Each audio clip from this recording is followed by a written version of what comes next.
Siyababingelela abazalwane egameni lika Jesu Kristu waseNazaretha. Amen.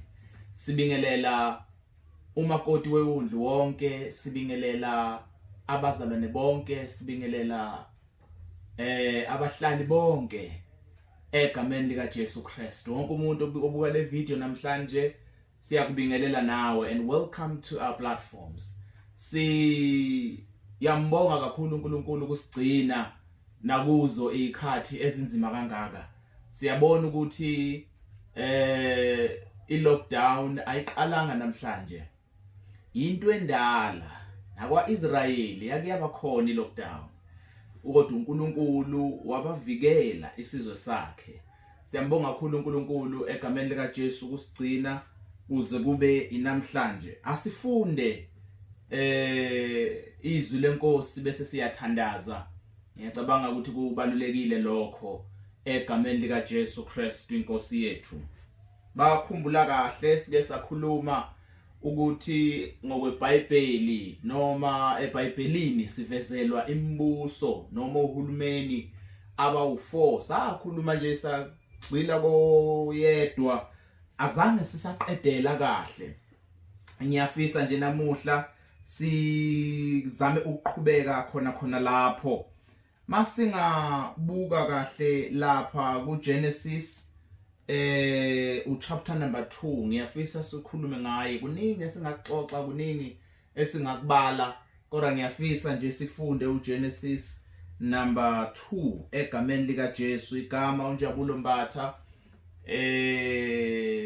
ngasindiswa, ngisindisiwe, ngiyosindiswa.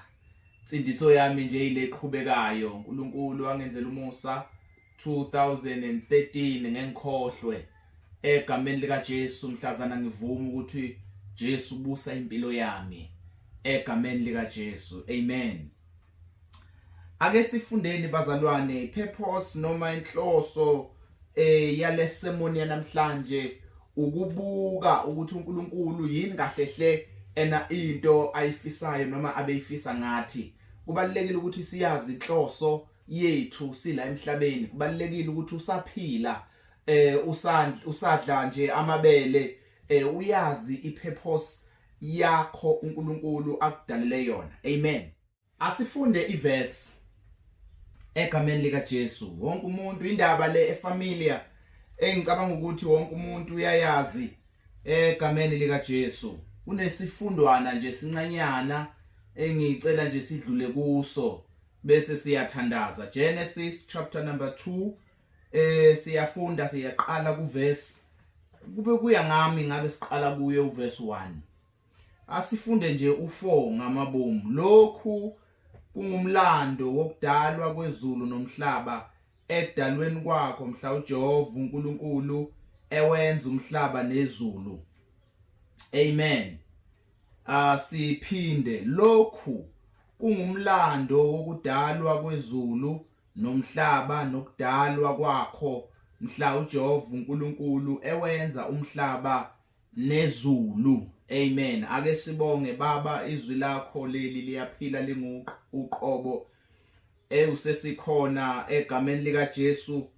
Siyale ngalo, sifundise ngalo, sikhuze ngalo, wenzele igama lakho. Thatha udumo Baba namhlanje ngoKristu Jesu inkosi yethu. Amen.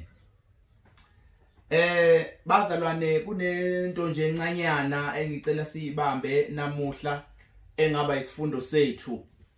Le verse leli siyakhumbula, siyazi sonke iTorah, sifunda one of the books from kwiTorah. uMoses maye silobela incwadi eziwu5 okuyiTorah leyo egameni lika Jesu. Seqala ke ngoGenesis ohlukene ka12 bazalwane. So la sifunda khona thina uchapter number 2 from kuGenesis.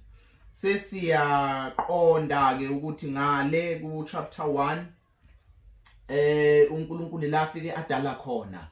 Kunento engicela siyibambe kancane bese siyaqhubeka. Mawufunda kahle uzothola Genesis 1 verse 1. uNkulunkulu eqaleni wadala izulu nomhlaba. Verse 2 sekunenkinga ke. Na ufika ku verse 2. Ake silifunde nalo ngoba kuzawuze kuthiwe ngikhuluma ukwami egameni lika Jesu Kristu waseNazaretha.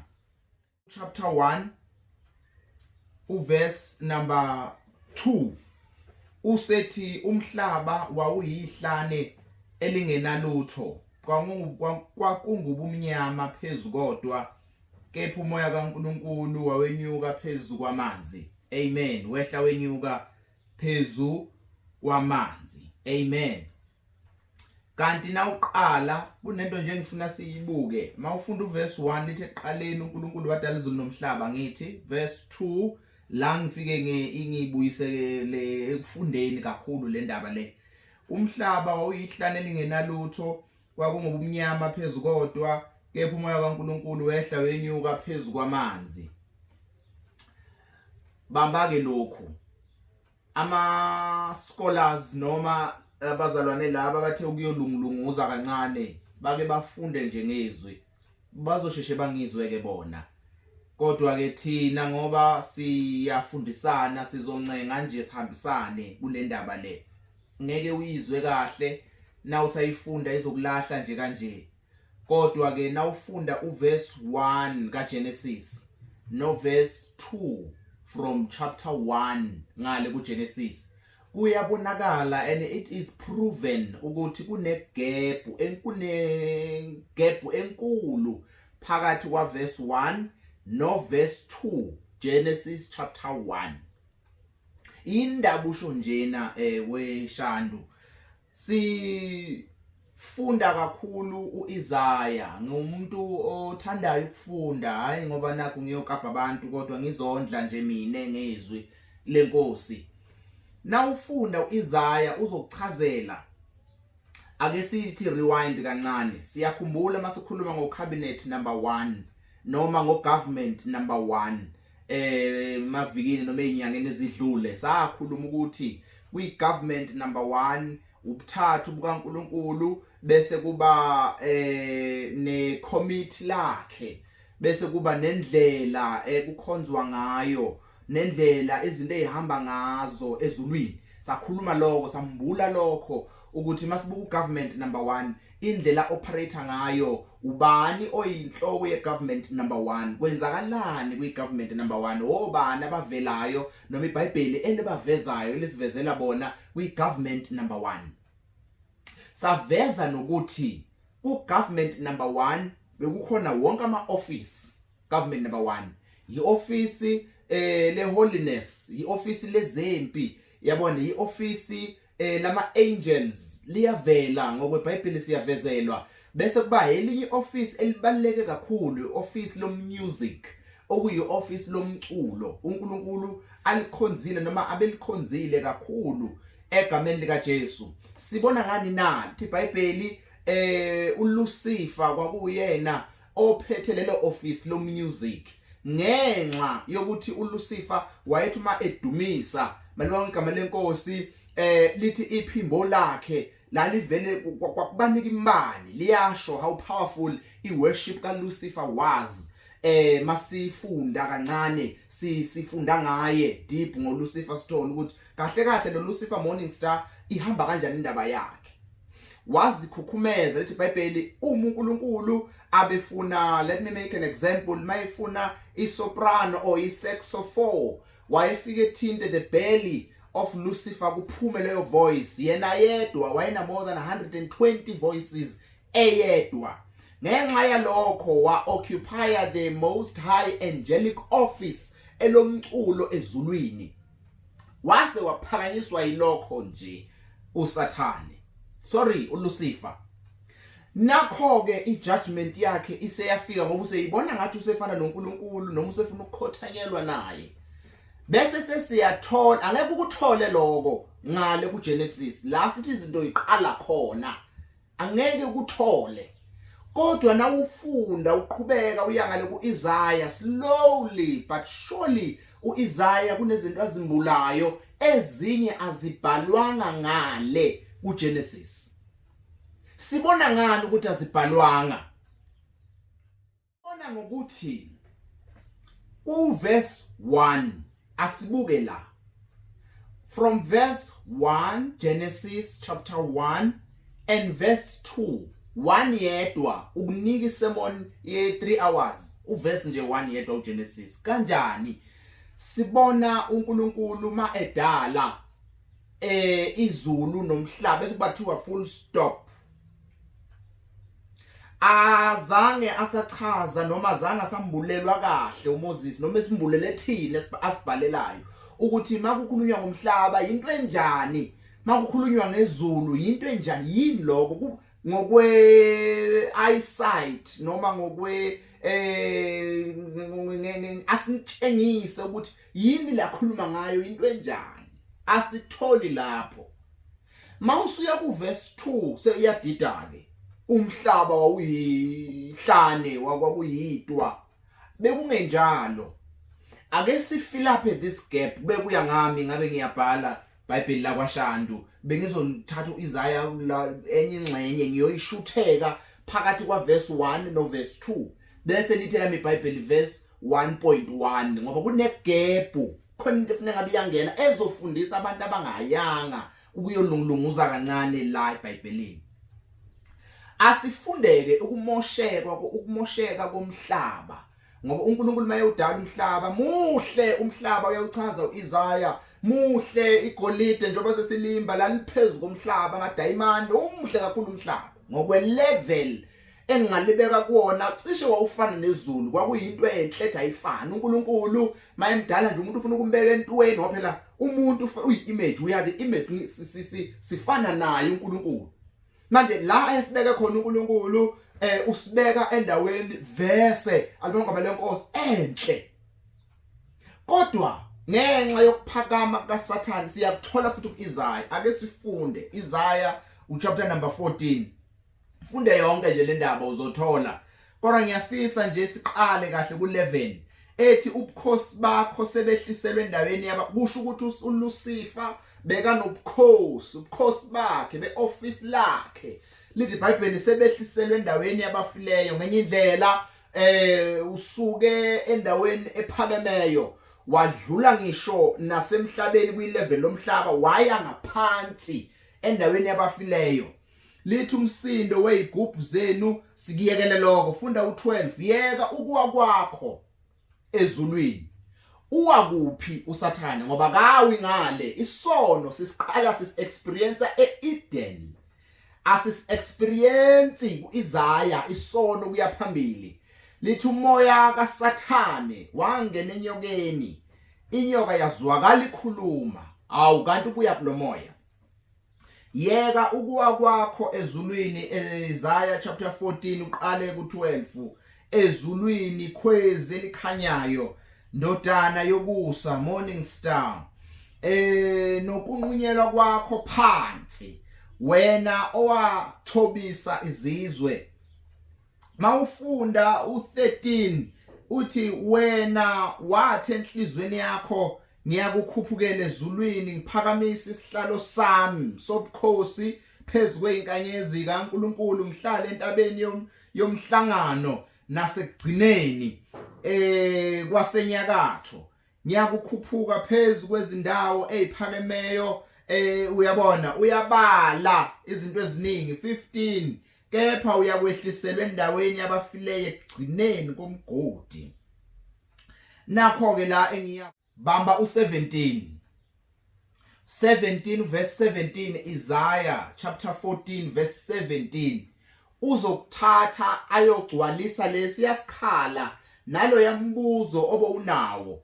Yini umhlaba ube uNkulunkulu angeke vele adale nje into eyihlane, never. Kodwa yini ihlane lelitholakala ngale? Selivela kanjani uzothola la ku verse number 17. Owenza izwe laba yihlane, wayichitha imizi yalo, akavumelanga. Uyabona ukuthi mhlazane kuwa usathane. Shuthu uNkulunkulu noma udala umhlaba wawudala wawakha. Waba namakamero, waba nemizi, uNkulunkulu waba nestructure. uNkulunkulu sento yasemhlabeni. Wayikhanda uNkulunkulu yaba yinhle, yaba complete. Umuntu uyadalwa nje. Kahle hle sesizo umhlaba sewuya reformwa. Masiqala eqaleni seyireformation yomhlaba. So ke mawusuya ngaleke uNkulunkulu esethi ke akube khona ukukhanya, kube khona ehlukanisa uNkulunkulu ngokwenza kwakhe. Vele kudala kwabhidlika lokho. From verse 2 Isaiah wesikhondla lo mprofeti. Isaiah uyeyedwa uNkulunkulu amnika isambulo sokuthi umhlaba wawunjani. Nawe lapha ekhaya ngicela ukuthi uyibuke le ndaba ukuthi kunezinto ezabhidlizwa uSathane. Kunezinto ezabulawa uSathane ngenxa yokuthi engafuni sibuse. Amen. La sifunda khona uverse chapter 2 elithi ke kuumlando. Kubalekile bazalwane ukuthi umlando wethu siwazi. Kubalekile ukuthi sifundisane. Kubalekile kakhulu ukuthi sazi ngenkolo thina esikuyo. Siyathola ukuthi angeke sifunde iTestament elilodwa, angeke sifunde iNew yodwa, angeke futhi sifunde Old yodwa. Amen. Kodwa iOld Testament iyasiza kusambule sinika umqondo wokuthi kwenzakalani endlini kaNkulunkulu, kwenzakalani endlini kaNkulunkulu ukuze sibe la sikhona sisuka. It's our history, umlando wethu. Amen. So ke lithi iBhayibheli mawufunda uverse number 3 lithi uNkulunkulu wayesebusisa usuku lwesikhombisa. Asiyekele lapho. Mawufunda uverse 5 lithi kwakungakabibikho sihlahla endle namfino yayingakamile emhlabathini ngokuba uJehova wayengakayinisi imvula. Uverse 5 lowo emhlabeni kungakabibikho umuntu wokulima umhlabathi. Uyabona? Verse 5 uveza uNkulunkulu kungathi useqala phansi. Uyabona ukuthi noma ngabe uSathane ukufika kaSathane, topic yami ngathi ngavelisho njalo ukuthi ukufika kaSathane emhlabeni ufika kanjani uSathane emhlabeni and ufika kuphi neBhayibheli lethu. Izobe iba deep kakhulu ingane zenkosi. Ngicela sibambe lokho okwanamhlanje. Alibonge igama lenkosi, simdumise uNkulunkulu wethu ophakemeyo owenzile icebo kahle lempilo esiyiphilayo nalama discoveries esiwabonayo. Ngabe awekho kube uLucifer kaziphakamisanga. Ukuyiphakamisa kwakho ulimaza igeneration ezayo. Ukuzikhukhumeza kwakho ulimaza abantwana bezayo abazokhula emva kwakho. Ukuziphakamisa kwakho kunomthelela endlini kaNkulunkulu, especially mawuyibiza ngekholwa. Kubalekile bazalwane ukuthi si remain humble always. Sehle sibe phansi egameni lika Jesu kodwa singakhohlwa umlando wethu. Egameni lika Jesu. Umkhuleko wami nje yikho ukuthi abantu abangakazani nenkosi uJesu ungafi. Ungakazani nenkosi uJesu ayikho into ebalekile engiyibonayo mina empilweni yami. Ake ngixoxele nje ngambazalwane ngabe kuthiwa sengafa, mhlawumbe ngabe nginesiqiniseko sokuthi inkosi bengeke ngiyibone uNkulunkulu uqobo lwakhe. Ngani na ngoba umuntu malibonke igama lenkosi siphila siyakholwa kuNkulunkulu nakwindodana uJesu Kristu yakhe uJesu Kristu. Amen. Manje uma ungakholwa kuNkulunkulu elithe iBhayibheli ekugcineni uNkulunkulu ukhulume ngendodana yakhe, kusho ukuthi into okugcina uNkulunkulu akhulume ngayo indodana yakhe ekuJesu Kristu. Kubalekile simamukele uJesu Kristu, uyena osifundisayo gradually. Bengingayazi le ndaba kodwa uMoya oNgcwele mangiloku ngifunda useyimbula ukuthi kahleke ukuwa komuntu ensimini yase-Eden it was not a mistake. Ukuwa kuka Eva noAdam it was not vele le ndaba yokuhlubuka yaqala phezulu. Nakithi ke yehlele yabona nje ukuphakama umuke nje waphakama nje. Alibonke igama lenkosi. Mangithi ukuphakama ngisho ukuthi uyibone wena usungcono kuNkulunkulu, uyibone wena engathi uba mkhudlwana kuNkulunkulu. Ukuphakama lokho engikhuluma ngako, uyibone wena into yenzayo ingconywana kunento kaNkulunkulu, kuweya into yakho nento kaNkulunkulu. Noma uNkulunkulu engasibusisa kanjani bazalwane, asingaphakami ngento kaNkulunkulu. Uthe uJesu mayeshela abafundi bakhe wathi hambani izizwe zonke nibabhabhadise abavumayo malonke amalenkosi. Mafunda uMathewu 28 uthi hambani ezweni lonke nishumayele kusho ukuthi lento akusiyinto yokuphakama, akusiyinto yabathile, kodwa into yezwe lonke. Kubalulekile ukuthi basishumele ivangeli, silishumayele ezweni lonke, uNkulunkulu aziwe throughout and through in. Amen. So ke sifunda lokho nje ukuthi lonke lokho bazalwane kungumlando obalekile kakhulu ukuthi siwazi wokudalwa kwezulu nomhlaba. We have to know ukuthi kwenzakalani ekudalweni kwezulu nomhlaba, indlela esiphila ngayo nendlela kwakumele siphile ngayo kwakumele kwenzakalani. Ngiyambonga kakhulu uNkulunkulu bazalwana, nigcine ize ibuye inkosi uJesu Kristu. Ungakhohlwa